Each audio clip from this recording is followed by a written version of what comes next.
Isn't good. You don't mess with America. In the meantime, let's talk about what voters in Maryland and Virginia will be facing soon. They're going to head to the polls for their primary elections. Maryland, it's a week from today. Early voting's underway. It runs through Thursday. Voters will decide on their nominees for governor, U.S. House seats, and local races.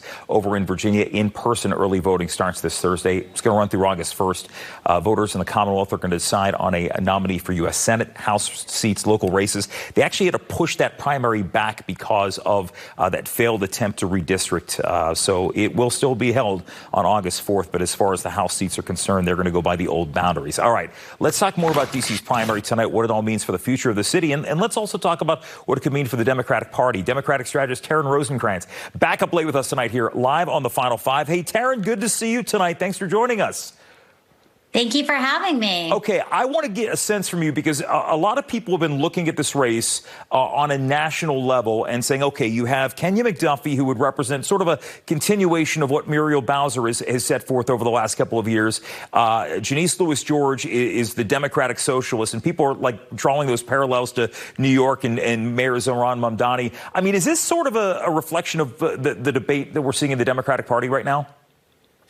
I think that we're going to see the ranked choice voting has really changed the name of the game here in a lot of ways, right? Like it is. I do agree with you that instant gratification is missing, right? But I do think that this is something we're seeing across the board, that different places are going to be trying to do different kinds of candidates and looking for change. Who's going to stand up to Trump? And I think in these big cities like New York City and Washington, D.C., you may be seeing more of a trend. I don't think that trend plays out across the board, like when you're looking at other races where we may be able to pick up seats for Democrats. I don't think that's necessarily that you're going to have the most liberal candidate. You're not going to have a socialist there. But it does play out in these big cities. And one could argue because New York City rolled out ranked choice voting in the last mayoral election, and that's how they got Eric Adams, because Eric Adams was more of the moderate in the race. You had more progressive members running, and people went with Eric Adams. But it looks like the early results here, that's not how D.C. followed suit. They went immediately for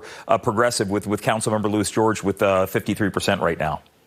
Right. And I do think, like I said, I think the way things are going right now with this country, people are looking for change. They're looking for someone who's going to stand up to the president and all the things that he's sort of done for the District of Columbia. I think this is something that people are feeling very strongly. They want someone who can really take it on in the best way possible. You know, we had a debate a couple of weeks ago where we had Councilmember Lewis-George and former Councilmember McDuffie and Gary Goodweather on stage, and we asked them, look, this is not a situation where you could say, I'm going to fight, I'm going to push back against Donald Trump and not face pushback, because here in D.C., you can have the White House, you can have Congress sort of overriding some of the wishes here. So it's almost like you can run on that, but you also have to understand that there are some areas where you're going to have some give and take, because no matter who wins this election, Republicans are going to hold the White House for 2 more years. As for the House and Senate, we shall see. I definitely think I think anything can happen. That's the one thing we're realizing right now with the advent of social media, ranked choice voting, all the different things, right? Anything can happen. And so much more time elapses, right? Like, because we start voting earlier, because we have more access to early voting and different things that are happening. I think, what's happening in the world, whether it's a war, whether it's not being able to afford our groceries and paying more at the pump, we're going to see that what's impacting us is going to be what's happening in that moment in time as we get closer. Predictions are much harder now. Yeah, and I'm also just because you work in the digital, you made your name in the digital space, and I think when you look at this election here, I mean, I was bombarded with ads, whether I open up YouTube or even on my streaming services back home.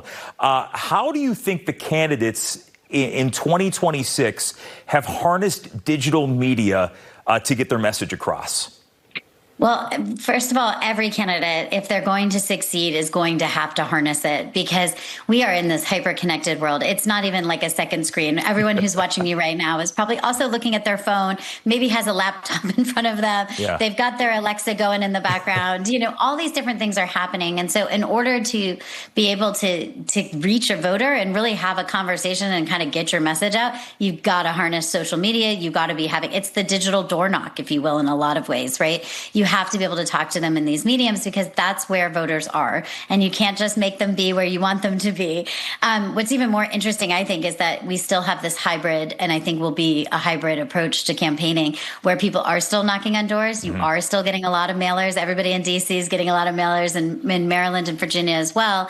And I think that's important. Like, they're still doing those traditional campaigning, but then you're also getting all of your messages with digital ads while you're streaming, while you're watching TV, and while you're on your computer and scrolling on your phone, and the text messages, all of it. And it's going to have to be an approach in order to reach somebody and get their attention. You're going to have to do a lot of different ways to reach them. Well, the way that this whole election system has changed the way we do our jobs, because I think I was getting antsy around 10 o'clock, and then we learned that there was a lot of people who showed up at the polls today, and they kept some of those voting centers open. It looks like turnout was pretty low.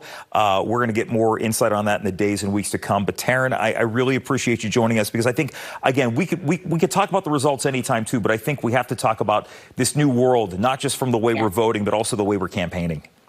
Absolutely. All right. Well, thank you for having me. We appreciate you. Good to see you again. Taryn Rosenkranz here on the Final Five. We shall see you soon here. Thank you again.